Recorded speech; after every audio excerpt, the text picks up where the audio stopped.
Hello friends, welcome to my channel history hub by Riddhi. मैं रिद्धि झा स्वागत करती हूँ आपको अपने चैनल में।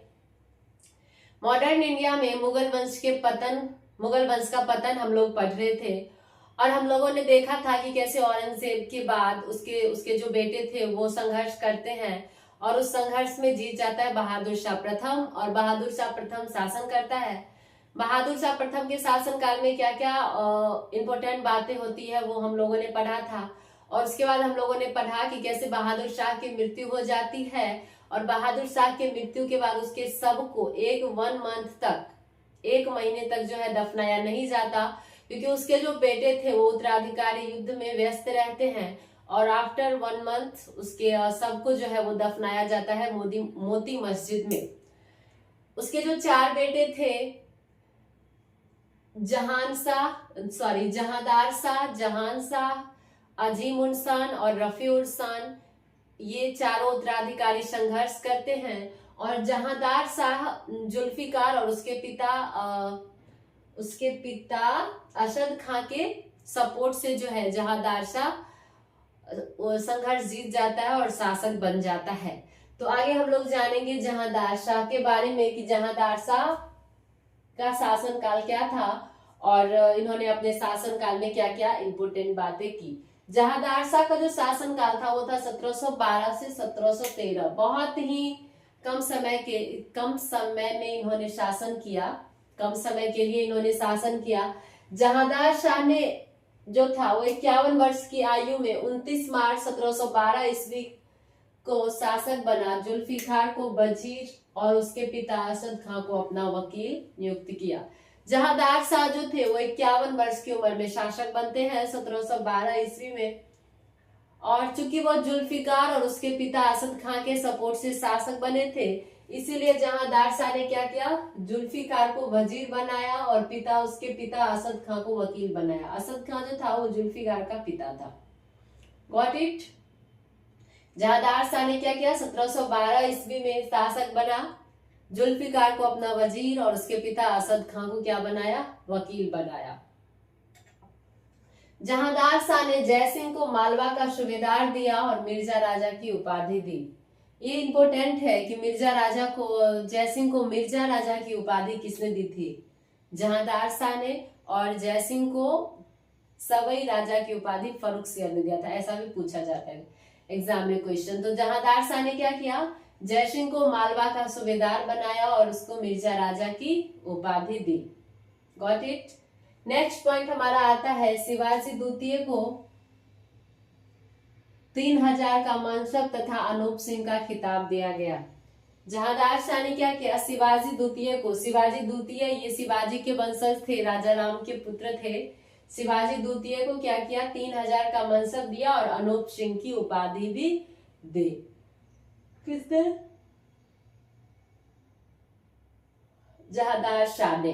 नेक्स्ट हमारा पॉइंट है, वजीर जुल्फिकार खान ने अपना समस्त राजस्व एवं प्रशासनिक दायित्व अपने चटुकार सुभग चंद्र को सौंप दिया।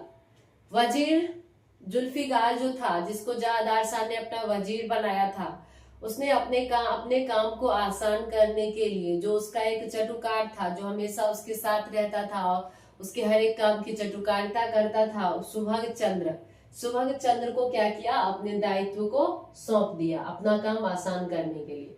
सुभग चंद्र जो था ये बहुत ही विलासी प्रवृत्ति का आदमी था और सुभग चंद्र ने इजारा प्रथा को क्या किया, बढ़ावा दिया। इजारा प्रथा क्या होता था, भू राजस्व की वसूली ठेके पर करना, और ये इसके बढ़ावा देने के कारण कृषकों का क्या हुआ, उत्पीड़न बढ़ा। सुभग चंद्र जो था वो इजारा प्रथा को बढ़ावा देता है। इजारा प्रथा होता था भू राजस्व की वसूली ठेके पर करना, कि किसी को ठेके पर दे दिया कि इतना जमीन है और मुझे इतना भू राजस्व चाहिए, एक्स पर्सन को वो जमीन दे दिया और मुझे 200 रुपए इस जमीन से चाहिए। अब वो एक्स पर्सन जो है वो कृषकों से ज्यादा लेगा, वो चाहेगा कि मुझे 500 मिले ताकि मैं 200 ठेकेदार को दे दूं और बाकी 300 अपने रख लूं, है ना। तो इजारा प्रथा ऐसे ही होते थे, भू राजस्व की वसूली ठेके पर दी जाती थी और सुभग चंद्र ने क्या किया, इसको बढ़ावा दिया, जिससे कृषकों का क्या हुआ, उत्पीड़न बढ़ेगा ही। नेक्स्ट है, जहांदार शाह पर लाल कुमारी नामक महिला का अत्यधिक प्रभाव था। ये क्वेश्चन आते हैं कि लाल कुमारी नामक महिला का प्रभाव मुगल वंश के किस शासक पर था, तो वो था जहांदार शाह। और जहांदार शाह का एक उपनाम है लंपट मूर्ख। जहांदार शाह को, मुगल शासक जहांदार शाह को लंपट मूर्ख भी कहा जाता था। लाल कुमारी नामक महिला का इस पर प्रभाव था और इसे लंपट मूर्ख भी कहा जाता था। नेक्स्ट है खफी खां। खफी खां एक शासक है, एक इतिहासकार है। इन्होंने कहा है कि नया शासनकाल चारणों तथा गायकों, नर्तकों एवं नाट्य कर्मियों के समस्त वर्गों के लिए बहुत ही अनुकूल युग था।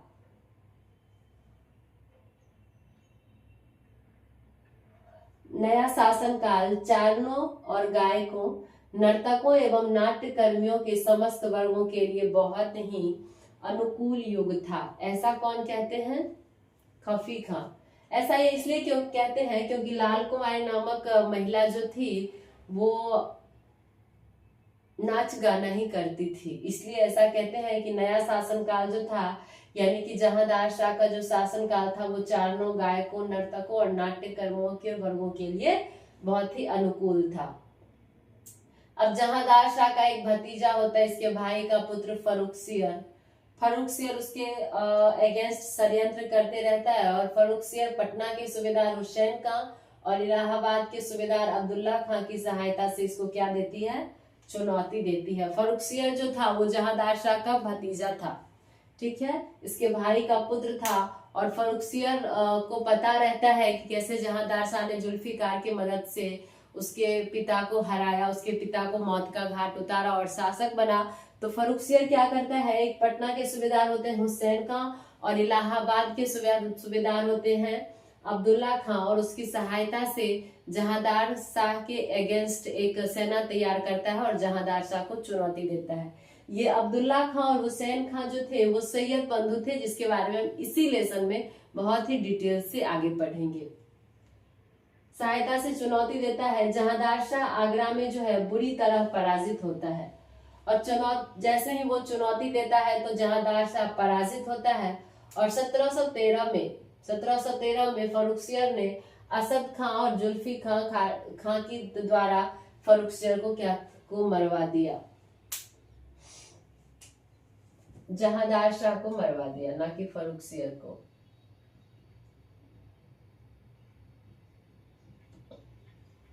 जहांदार शाह जो है वो आगरा में पराजित होता है और फर्रुखसियर एक ऐसा चक्रव्यूह चलता है कि जो जुल्फिकार और असद खां जहांदार शाह को शासक बनने में सपोर्ट किया था, उसी के थ्रू फर्रुखसियर जो है वो जहांदार शाह को मौत के घाट उतार देता है। और जैसे ही फर्रुखसियर शासक बनता है तो फर्रुखसियर ये सोचता है कि अगर जुल्फिकार जो है वो जहांदार शाह का वफादार नहीं हुआ तो वो मेरा कैसे हो सकता है, और वो जुल्फिकार को भी मरवा देता है फर्रुखसियर और उसके पिता असद खां को जो है वो जेल में डाल देता है। ठीक है, शासक बनने के बाद फर्रुखसियर जुल्फिकार की हत्या करवा देता है और असद खां को जेल में डाल देता है। अब्दुल्ला खां को वजीर और हुसैन खां को मीर बख्शी नियुक्त करता है। और जो अब्दुल्ला खां और हुसैन खां ने फर्रुखसियर को शासक बनने में सपोर्ट किया था, अब्दुल्ला खां को वजीर बनाता है और हुसैन खां को मीर बख्शी नियुक्त करता है।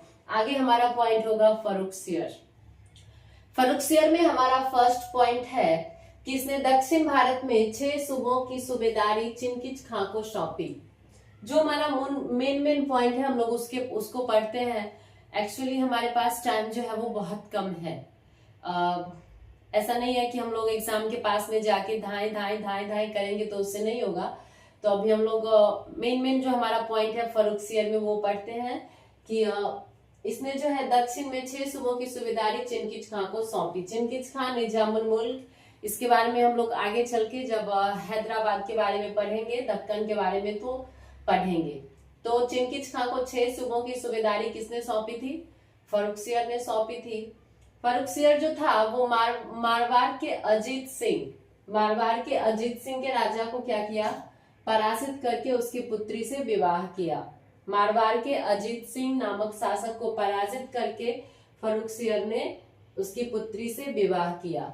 बंदा बहादुर हम लोग जानते हैं कि बहादुर शाह प्रथम ने भी बंदा बहादुर को खत्म करने की सोची थी, लेकिन उसकी मृत्यु हो गई थी। तो बंदा बहादुर को गुरदासपुर के दुर्ग में से बंदी बनाकर लाया गया। कहां से? इंपोर्टेंट है, याद रखना है। बंदा बहादुर को गुरदासपुर के दुर्ग से बंदी बनाकर लाया गया और 1716 ईस्वी को उसे यातना देकर जो है वो दिल्ली में मार दिया गया। बंदा बहादुर का समापन, बंदा बहादुर का पतन जो है वो फर्रुखसियर के काल के सबसे महत्वपूर्ण घटनाओं में से एक है। बंदा बहादुर के साथ क्या हुआ? गुरदासपुर से पकड़ के इसको लाया गया बंदी बनाकर और 1716 ईस्वी में घोर यातना के बाद इसको जो है दिल्ली में मार दिया गया। हम लोग जब अंग्रेज के बारे में पढ़ रहे थे तो हम लोगों ने देखा था कि कैसे फर्रुखसियर जब बीमारी से जूझ रहा था तो जॉन सरमन के नेतृत्व में आए एक अंग्रेजों के दल में एक जो था वो क्या नाम था, डॉक्टर हैमिल्टन थे चिकित्सक। उन्होंने फर्रुखसियर को कैसे मुक्त किया था उसके रोग से। उसके बाद फर्रुखसियर ने 1717 ईस्वी में जो है ईस्ट इंडिया कंपनी को शाही फरमान द्वारा बहुत सी व्यापारिक रियायतें प्रदान की थी, जिसमें से सबसे प्रमुख था कि इन लोगों को बंगाल में व्यापार करने की सुविधा मिल गई थी, वो भी निःशुल्क। बम्बई में जो टकसाल जो सिक्के ढाले जाते थे बम्बई के टकसाल में, उसे भी मुगल साम्राज्य में मान्यता मिल गई थी। उसके बाद कोलकाता और मद्रास में कुछ गांव भी मिली थी। लेकिन सबसे महत्वपूर्ण इसमें क्या था कि अंग्रेजों को बंगाल में निःशुल्क व्यापार करने की सुविधा मिल गई थी 1717 के फरमान के द्वारा। वो किसने दिया था अंग्रेजों को? फर्रुखसियर ने दिया था। अब फर्रुखसियर जो था, चूंकि ये तो सैयद बंधु ने इसको शासक बनाया था, तो ये तो सैयद बंधु के अंडर कंट्रोल था। तो एक मीर जुमला नामक व्यक्ति आता है जो कि फर्रुखसियर को उकसाता है कि इसको खत्म करके और पूरा इंडिपेंडेंट शासक बनना है, पूरा स्वतंत्र शासक जिसपे किसी का अंकुश ना हो, निरंकुश शासक बनने की इसको सुझाव देता है। और मीर जुमला के प्रभाव में आकर फर्रुखसियर चाहता है कि हम सैयद बंधुओं का समापन कर दे, लेकिन यह भूल जाता है कि सैयद बंधु जो थे वो बहुत ही शक्तिशाली, बहुत ही बुद्धिमान और बहुत ही प्रभावशाली व्यक्ति थे। और उस सैयद बंधुओं ने क्या किया फिर? मराठा नेता साहू के सहयोग से 17 फरवरी 1719 को फर्रुखसियर की गला दबाकर हत्या कर दी। तो जिस फर्रुखसियर को सैयद बंधुओं ने शासक बनाया था, मीर जुमला के प्रभाव में आकर फर्रुखसियर उसके प्रति षड्यंत्र करने की सोचता है।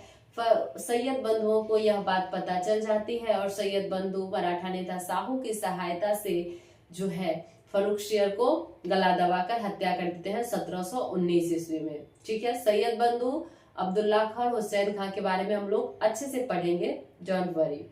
नेक्स्ट है हमारा, इसे मुगल वंश का घृणित कायर, लंपट मूर्ख जहांदार शाह को कहा जाता था, साहिब खबर बहादुर शाह प्रथम को कहा जाता था। छोटी छोटी क्वेश्चन है, मे बी अगर ये क्वेश्चन आ जाए तो हमें ऐसे क्वेश्चन को जो है वो इग्नोर नहीं करना है।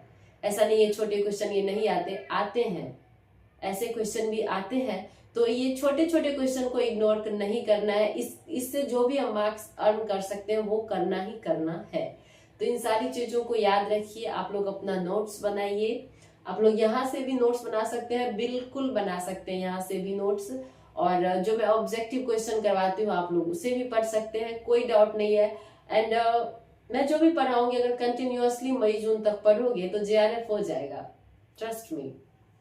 नेक्स्ट है, इसे मुगल शासक का घृणित कायर कहा जाता था। घृणित कायर सम्राट जो है फर्रुखसियर को कहा जाता है और फर्रुखसियर खत्म। ठीक है, नेक्स्ट शासक बनते हैं उत्तर मुगल काल में रफीउर जाट। फरवरी से जून 1719 ईस्वी में रफीउर जाट के बारे में जो भी इंपोर्टेंट फैक्ट है लेट्स नो। यह सबसे कम समय तक शासक रहने वाला था, मुगल शासक था। सबसे कम समय तक शासक रहने वाला मुगल शासक रफीउर जाट, कोई दिक्कत नहीं।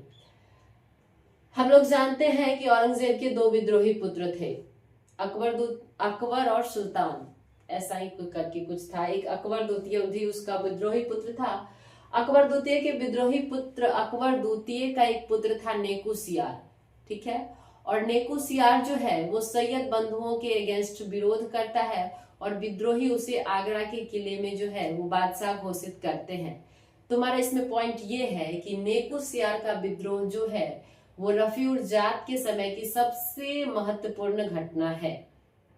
नेकुसियार का विद्रोह किस मुगल शासक के काल में हुआ था? रफीउर जात। नेकुसियार कौन था? अकबर के विद्रोह औरंगजेब के विद्रोही पुत्र अकबर द्वितीय का पुत्र, अकबर द्वितीय का वो पुत्र था। क्या कह रहा है कि इसके शासनकाल में, किसके? रफीउर जात के शासनकाल में औरंगजेब के विद्रोही पुत्र अकबर द्वितीय के पुत्र नेकुशियार ने और सैयद बंधुओं के विरोध में विद्रोह किया और विद्रोहियों ने उसे आगरा किले में बादशाह घोषित किया।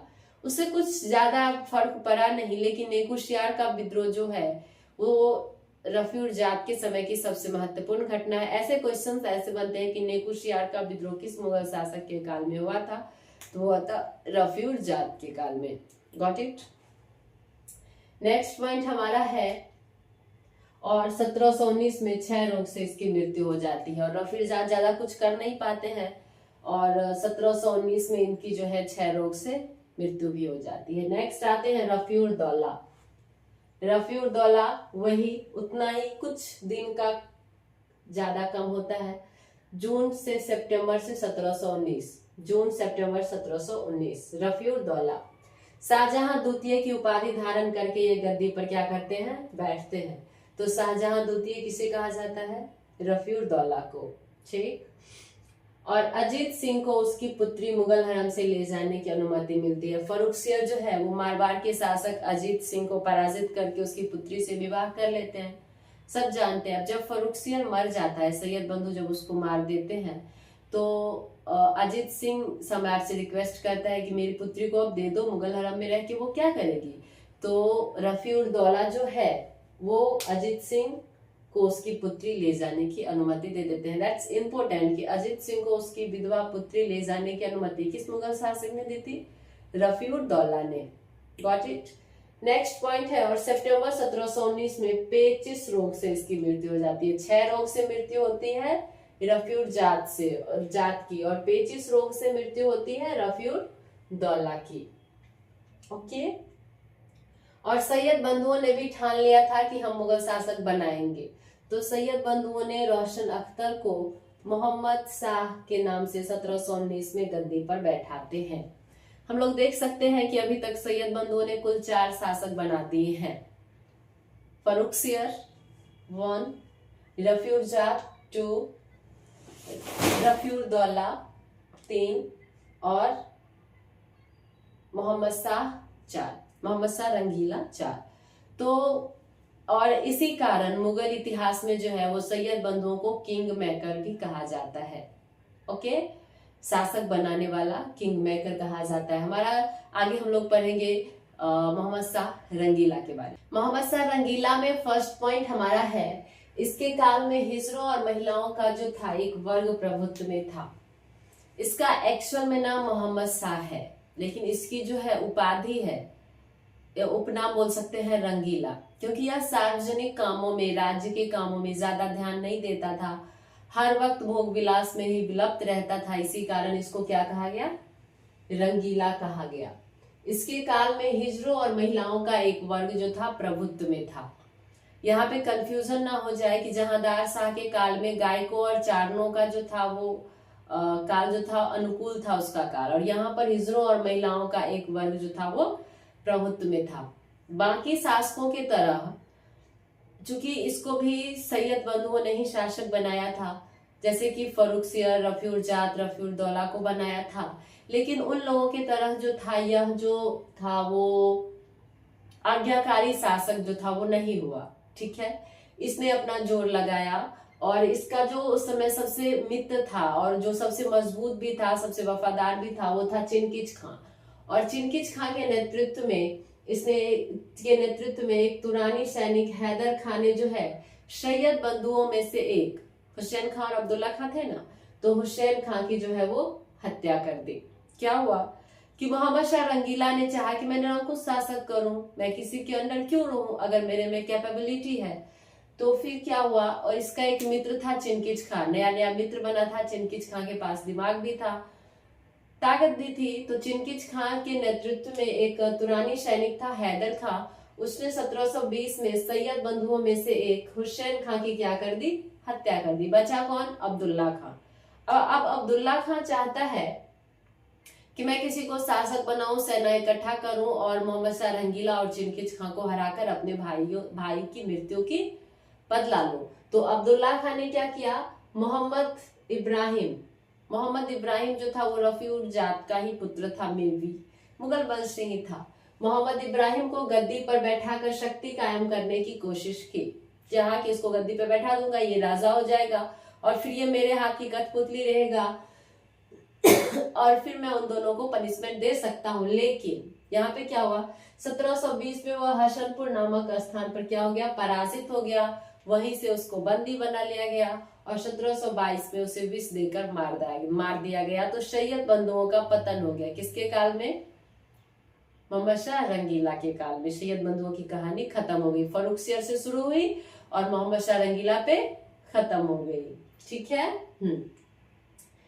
अब मोहम्मद शाह रंगीला के काल में जो और भी महत्वपूर्ण बातें हुई, आइए उसके बारे में जानते हैं।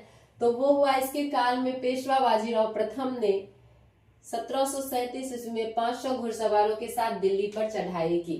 मोहम्मद शाह रंगीला के काल में एक इम्पोर्टेंट बात यह भी हुई कि पेशवा बाजीराव प्रथम ने सिर्फ 500 घुड़सवारों के साथ 1737 ईस्वी में दिल्ली पर चढ़ाई की। वेरी इंपॉर्टेंट है ये फैक्ट, ऐसे याद रहना चाहिए कि मोहम्मद शाह रंगीला के काल में 1737 ईस्वी में पेशवा बाजीराव प्रथम ने 500 घुड़सवारों के साथ दिल्ली पर क्या की, चढ़ाई की। ठीक है। नेक्स्ट पॉइंट हमारा है, और एक चीज यहाँ पे 1720 ईस्वी में इसने अंतिम रूप से जजिया कर को हटा दिया। मोहम्मद शाह रंगीला ने ये काम बहुत अच्छा किया कि अंतिम रूप से जजिया कर को किसने हटाया, मोहम्मद शाह रंगीला ने। कब हटाया, 1720 ईस्वी में। फूल वालों की सैर नामक एक नवीन उत्सव का प्रारंभ जो है वो मोहम्मद शाह रंगीला के काल में होता है। क्या सब हुआ, 1737 ईस्वी में बाजीराव प्रथम ने 500 घुड़सवारों के साथ दिल्ली पर चढ़ाई की। 1720 में इसने अंतिम रूप से जजिया कर को हटाया और फूल वालों की सैर नामक एक उत्सव का प्रारंभ हुआ। किसके काल में, मोहम्मद शाह रंगीला के काल में। एक पॉइंट और यहाँ पे है कि अनेक प्रांतीय स्वतंत्र राज्य की स्थापना मोहम्मद शाह रंगीला के काल में। हम लोग जानते हैं कि अवध की स्थापना शहादत खान ने की थी। बंगाल, बिहार, उड़ीसा में मुर्शिद कुली खान ने स्थापना की। उसके बाद दक्कन में निजाम मुल्क ने स्वतंत्र राज्य की स्थापना की। तो ऐसे और भी थे, बंगस पठान भी थे, उसके बाद जो है वो और भी थे। तो ऐसे स्वतंत्र राज्यों की स्थापना जो है वो किसके काल में होनी शुरू हो गई थी, मोहम्मद शाह रंगीला के काल में, जो हम लोग नवीन राज्यों के उदय में बहुत ही डीपली से पढ़ेंगे। यहाँ पे सिर्फ अभी एक बात याद रखनी है कि अनेक स्वतंत्र प्रांतीय राज्यों की स्थापना जो है वो मोहम्मद शाह रंगीला के काल में हुई। और फारस के सुल्तान नादिर शाह का भी आक्रमण मोहम्मद शाह रंगीला के काल में हुआ था। तो नादिर शाह के बारे में तो हम लोग आगे पढ़ेंगे। एक पॉइंट यहाँ पे जान लेते हैं कि 24 फरवरी 1739 को नादिर शाह और रंगीला के बीच करनाल में युद्ध हुआ और जिसमें निजाम ने इसकी मध्यस्थता करते हुए रंगीला का क्या किया, बचाव किया। करनाल का युद्ध कब हुआ था, 24 फरवरी 1739 ईस्वी को। किसके किसके बीच, मोहम्मद शाह रंगीला और नादिर शाह फारस का सुल्तान था, नादिर शाह के बीच हुआ था। और इसमें क्या हुआ था, निजाम ने इसकी मध्यस्थता की, निजामुल मुल्क ने, और समझौता कराकर रंगीला का क्या किया, बचाव किया। तो करनाल का युद्ध कब हुआ था, 24 फरवरी 1739। किसके किसके बीच हुआ था, नादिर शाह और मोहम्मद शाह रंगीला के बीच में। किसने मध्यस्थता कराया, निजाम मुल्क ने करवाया और रंगीला का क्या किया, बचाव किया। एक नेक्स्ट पॉइंट छोटा सा ये आता है कि जब नादिर शाह की मृत्यु हो जाती है तो अहमद शाह अब्दाली 1747 में शासक बनते हैं और अहमद शाह अब्दाली को पंजाब का एक सूबेदार होता है शहनबाज खां भारत पर आक्रमण करने के लिए आमंत्रित करता है और अहमद शाह अब्दाली लाहौर को जीत भी लेता है। और जैसे ही वह दिल्ली पर चढ़ाई करने आता है तो रंगीला का दो पुत्र था अहमद शाह, उसने अब्दाली को मच्छीवाड़ी के समीप मानूपुर में पराजित कर लौटा दिया। क्या हुआ, नादिर शाह के बाद अहमद शाह अब्दाली शासक बनते हैं फारस के।